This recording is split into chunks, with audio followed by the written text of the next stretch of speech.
all of this stuff about people not being fit.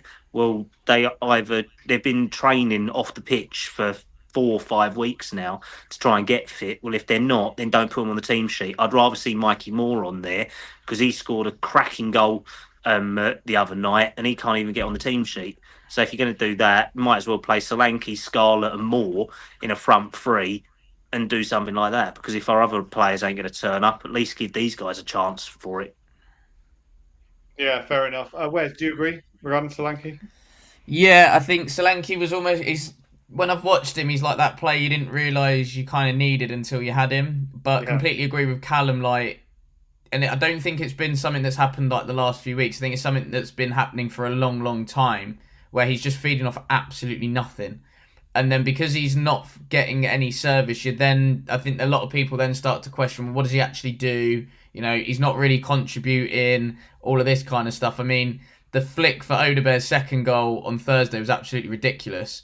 And I thought he actually had a good game. Obviously, the press from, who was it? Was it Son for Odebear's first goal? And then obviously the Yeah, awareness to lay it off to Odebear to finish was brilliant. But no, I completely agree with Callum. Like, when as a striker you feed off, you're relying on others to give you something to work with, and at the moment we're not having anybody, and I include James Maddison in this as well, that is wanting to give him the ball early enough to allow him to do something with it. yeah. Do you know what I think the big issue for us is? Now, we will move on to Thursday night in a minute. But the biggest issue is we do not move the ball fast enough. Like, No. with this system, the ball has to move and it has to, move fast. Like, if the ball's going to be played back to the defender to then be played to the midfielder or however you want it to be, it has to move quickly.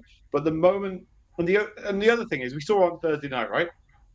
That absolutely brilliant goal, and we'll talk about it in more detail soon. That brilliant goal that we scored for the third all came because the players moved the ball quickly and they did the right thing at the right time. The issue is that today, under pressure, the only way to get out of a press is to be able to play around it. And you can't play around it if you just hold onto the ball because players can move and close down space a lot quicker. So I just don't know why this system that Ange plays, like I think I could go into this team and understand how to play the system quite easily just by watching it. How these players still don't know, understand how to move the ball quickly is beyond me, and that's the bit that I don't get. And this is kind of a segue into my next point about where do we all sit with Ange Postecoglou,